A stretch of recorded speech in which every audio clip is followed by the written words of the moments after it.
नमस्कार। जैसा कि आपको पता है कि महाराष्ट्र की राजनीति में बहुत ही ज़्यादा उथल-पुथल मची है पिछले कुछ सालों में। कौन किसके साथ चला गया है ये कोई नहीं जानता है। शिवसेना के टुकड़े हो चुके हैं, एनसीपी को 2 भागों में तोड़ दिया गया है। ऐसे में अब चुनाव जो है बहुत ही कांटे की टक्कर का हो गया है। ऐसे में ये माना जा रहा है कि अब इस चुनाव में जो नवंबर में शायद होने वाला है, इसमें जो छोटी-छोटी पार्टियाँ रहेंगी वो बहुत ज़्यादा इम्पैक्ट डालेंगी और हो सकता है कि इनके बिना कोई सरकार भी इन्हीं के कारण बने। जो इनके साथ रहेंगे वही सरकार बना पाएंगे। जैसे मनसे, जैसे शेतकरी पार्टी, जैसे बहुजन वंचित आघाड़ी जो प्रकाश अम्बेडकर की है, जिसका हर जगह पर एक इम्पैक्ट है। हर ज़िले में महाराष्ट्र के ये अपना अस्तित्व रखती है और शेतकरी पार्टी भी कहीं पे इम्पैक्ट करती है, लेकिन बहुत कम सीटें लाएगी, लेकिन लेकर ज़रूर आएगी। इसी प्रकार एमएनएस, महाराष्ट्र नवनिर्माण सेना, जो शिवसेना से अलग हुए थे जब राज ठाकरे, तब इन्होंने बनाई थी। तो उद्धव ठाकरे का ये माना जा रहा है कि जो उद्धव ठाकरे का वोट है वो थोड़ा इन्होंने ले लिया है एकनाथ शिंदे ने, और बचा कुचा जो वोट है वो राज ठाकरे लेकर जाएंगे। अब ये बात किसमें कितनी सच्चाई है ये आपको रिज़ल्ट के दिन ही पता चलेगा। लेकिन इन पार्टियों के बिना अब सरकार बनाना बहुत मुश्किल है, क्योंकि भाजपा, शिवसेना और कांग्रेस, एनसीपी को लोग डिफ्रेंशिएट कर सकते थे, लेकिन अभी लोगों में डिफ्रेंशिएट करना बहुत मुश्किल है। और आप तो जानते ही हैं, राजनीति परसेप्शन का खेल है, नैरेटिव का खेल है। तो जो इन्होंने जिस पे निजी टिप्पणी करी थी, निजी हमले किए थे, उन्हीं को अवार्ड दे दिया और उन्हीं को राज्यसभा भेज दिया, उन्हीं को अपनी पार्टी में टिकट दे दिया। तो यहाँ पे जनता, अभी कुछ जनता ऐसी है, कुछ सेंटर ऑफ जनता ऐसी है जो इनको वोट नहीं डालना चाहती, ना कांग्रेस को डालना चाहती, ना भाजपा को डालना चाहती। वो इन छोटी छोटी पार्टियों के इंडिपेंडेंट कैंडिडेट को वोट डालेगी। तो ऐसे में जो ये लोग होंगे, जो छोटी पार्टियाँ रहेंगी या इंडिपेंडेंट कैंडिडेट जिनके साथ होंगे, हो सकता है उन्हीं की सरकार बने। मुंबई में ऐसी बहुत सारी पार्टियाँ रहेंगी जहाँ पर एमएनएस का इम्पैक्ट रहेगा। हो सकता है कि इन्हें सफलता भी मिल जाए। कई लोग ऐसा बता रहे हैं कि ठाणे में, दादर में और वर्ली में एमएनएस का अच्छा खासा इम्पैक्ट देखने को मिलेगा। और मुंबई हो, नासिक हो या पुणे हो, इनका इम्पैक्ट हो सकता है।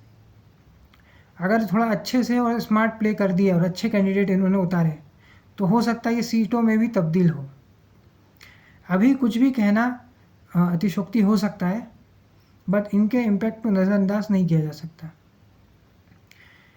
क्योंकि पार्टियां जो है वो संगठन पे चलती है। छोटी पार्टी का हो सकता है कि संगठन उतना स्ट्रांग ना हो, किसी ज़िले में हो सकता है, तो ये तो वक्त ही बताएगा कि कितना ये लोग पानी में हैं। और कई जगह 2009 में भी ऐसे ही हुआ था कि एमएनएस नई नई पार्टी थी, इनके 13 एमएलए चुन कर आए थे और कई जगह पे इन्होंने नुकसान पहुंचाया था शिवसेना को।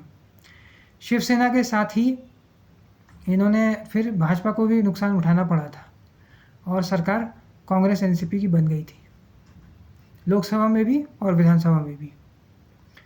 तो इनके इम्पैक्ट को नज़रअंदाज नहीं किया जा सकता। और अभी सिंधुदुर्ग में स्टैचू भी गिरा था, तो उसका भी ये फ़ायदा उठा सकते हैं, क्योंकि मराठा प्राइड हर जगह मैटर करता है।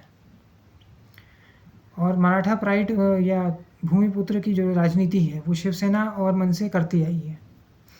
तो हो सकता है कि ये कई जगह पे अब वोट काटें कैंडिडेट्स के, मेन पार्टियों के, और अपनी रास्ता बना लें। अगर ये अब कम बैक नहीं कर पाए तो फिर कभी भी नहीं कर पाएंगे, क्योंकि यही इनके लिए सही मौका है। एक बहुत बड़ा वर्ग ऐसा है जो ये सोचता है कि ना वो भाजपा की तरफ जाए, ना वो कांग्रेस की तरफ जाए, ना महायुति की तरफ जाए, ना ही ये महाविकास आघाड़ी की तरफ जाए।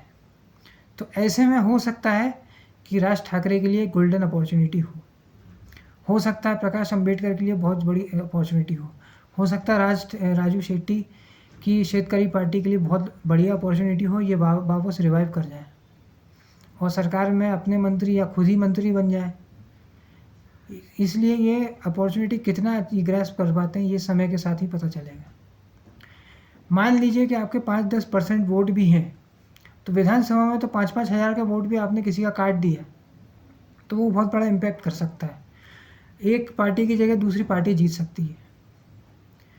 तो ये भी दोनों तरफ की पार्टियों को देखना पड़ेगा, महायुति हो चाहे महाविकास आघाड़ी हो, ये इन्हें समझना पड़ेगा। ज़्यादातर जो SC/ST वोटर है वो NCP के साथ जाएगा, शरद पवार के साथ, लेकिन इस वोट में सेंध लगा सकते हैं प्रकाश अम्बेडकर। इसी प्रकार से मराठा वोटर को में सेंध लगा सकते हैं MNS।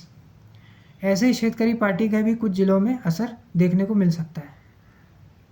इन्हें कभी भी नज़रअंदाज नहीं करना चाहिए। तो कई ऐसे कैंडिडेट होंगे जो प्रकाश अम्बेडकर या हो सकता है प्रकाश अम्बेडकर के साथ चले जाएं, MNS के साथ चले जाएं, जिन्हें भाजपा, कांग्रेस, दोनों शिवसेना, दोनों NCP वो नहीं देंगे टिकट। वो हो सकता है कि इन छोटी पार्टियों के साथ चले जाएं और वो फिर एक बड़ा इम्पैक्ट क्रिएट कर देंगे। क्योंकि जब आप एक फुल फ्लेज्ड पॉलिटिशियन को साथ में लेते हो तो उसका भी जनता में एक नैरेटिव जाता है, एक परसेप्शन जाता है, लोगों को एक इंटरेस्ट आता है। मान लीजिए कि किसी एक शाखा प्रमुख या जिला प्रमुख के पास 50,000 वोट हैं और वो MNS के पास चला गया, तो वो भी एक बड़ा इम्पैक्ट कर सकता है। कई केसेस में तो वो जीत भी जाते हैं, जैसे कि 2009 में हुआ था कि 13 MLA और 28 कॉरपोरेटर थे MNS के। ऐसे ही LJP का भी बिहार में इम्पैक्ट हुआ था। शुरुआत में TDP का भी ऐसे ही इम्पैक्ट हुआ था कि उन्होंने कांग्रेस को हरा दिया था। 1962 में भी ऐसे ही DMK ने कांग्रेस को हरा दिया था और कांग्रेस फिर वापस नहीं लौटी थी। तो नई पार्टियों का क्या इम्पैक्ट होता है ये बंद मुट्ठी रहती है, जब खुलती है तभी पता चलता है। तो ये इनका संगठन अच्छा होना चाहिए और ये थोड़ा सा स्मार्ट प्ले करें। ज़्यादा अगर 200 सीटों पे MNS लड़ रही है, अगर मुंबई, नासिक और पुणे में फोकस करेंगे तो ज़्यादा से ज़्यादा सीटें इनको मिल सकती हैं। मुंबई में 36 सीटें हैं और उद्धव ठाकरे उसको 20 सीटें लेने की सोच रहे हैं। तो लोकसभा के उसके हिसाब से यह सबको समझ में आ गया कि उद्धव ठाकरे उतनी सीटों पे जीत नहीं सकते हैं। और अभी इन्होंने बयान भी दिए हैं। पहले ये कह रहे थे कि जिसकी ज़्यादा सीटें हैं वो मैं नहीं मानता कि उसका मुख्यमंत्री होना चाहिए। फिर इन्होंने बयान पलटाया कि जो शरद पवार और कांग्रेस तय करेगी उसका मुख्यमंत्री होगा। तो जब शिवसेना का मुख्यमंत्री पद नहीं होगा, क्योंकि शिवसेना तो की महत्वाकांक्षा पहले से रही है कि शिवसेना का ही मुख्यमंत्री होना चाहिए।